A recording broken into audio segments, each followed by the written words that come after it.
This past summer, I got my first tattoo. It's a very simple, delicate one on my ribcage.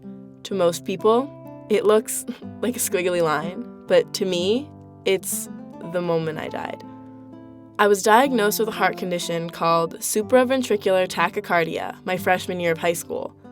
Basically, what it means is that I have random episodes of heart palpitations.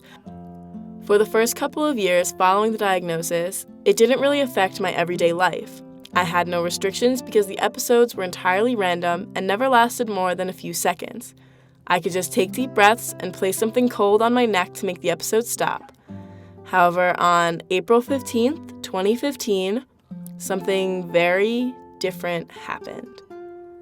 I remember it being really hot for the beginning of April. Otherwise, it was just a normal day at track practice.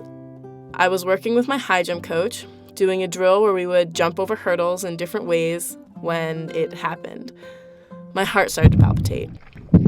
I immediately lied down, as I always did, and started taking deep breaths. My best friend Lena, who had been present for many episodes, understood what was happening and came over to me with ice water to put on my neck. Deep breath, Sydney. Concentrate. I checked my watch. 2:45. How long had this been happening? Lena asked if she should get the coach. I said no. I could stop it. I'd done it a million times before. 2:50. Lena got the coach anyway and explained to him the situation. He had no idea what he was supposed to do, so he got the head coach. Also clueless. I started to cry. Stop crying, Sydney. You're making it worse. People are staring. Lena is holding my right hand. I hear my other friends, but the coaches are keeping them back. My best friend Joe, who I've been friends with since freshman year, breaks through them and comes to hold my other hand. 3:04. The athletic trainer got there. She told me to try other ways of stopping it. Clenching my fists, holding my breath. Nothing worked. The cry turned into an all-out panic. I could see Lena holding my hand, but I couldn't feel it anymore. I couldn't feel either hand for that matter, or my feet. The numbness is going up my arms and legs. Oh my God, what is happening? The athletic trainer told me she needed to call an ambulance. I couldn't speak, so I just shook my head. I could stop it. I had to stop it. 3:18. It was getting worse and I was starting to lose my vision. Joe, Lena, they both assured me they were still there and holding my hands. I still couldn't feel it. 3:25. The ambulance arrived and drove right up on the track. The paramedics made everyone leave. They tried to take my pulse manually, but my heart was racing too fast for them to count. They also tried having me clench my fists and hold my breath. Still no change. They moved me onto a stretcher and brought me into the ambulance. Once I was inside, they hooked me up to an IV and a heart monitor.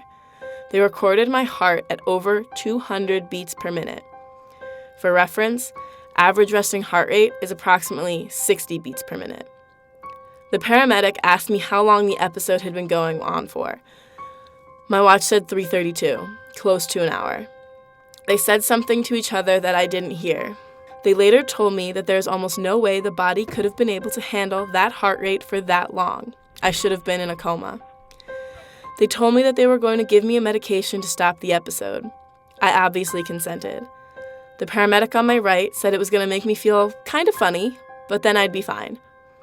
They injected the medication into the IV and then quickly flushed it through my system.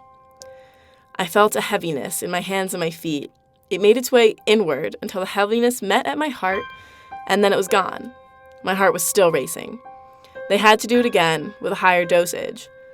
Again, the heaviness, almost like something was constricting me, moving through my body. When it was gone, I was fine. The episode had stopped. My panic stopped, and I was able to breathe easy. Since they had given me medication, protocol said we had to go to the hospital. On our way to the hospital, one of the paramedics told me what the medication did. It essentially stopped and restarted my heart. They didn't tell me this before because if my panic had gotten any worse, I probably would have gone into shock. For about 2 seconds, I was dead. That heaviness was the lack of blood flowing through my body. I didn't know how to react to that. After a second, I just laughed. I was happy to be alive and happy the episode had stopped. When we got to the hospital, the doctors asked a lot of questions and ran a couple tests. In the end, they put me on medication to keep my heart rate down and prevent the episodes. I haven't had an episode since. A year after the incident, when I turned 18, I went to the hospital and got a copy of the EKG they took in the ambulance that showed the exact moment my heart stopped.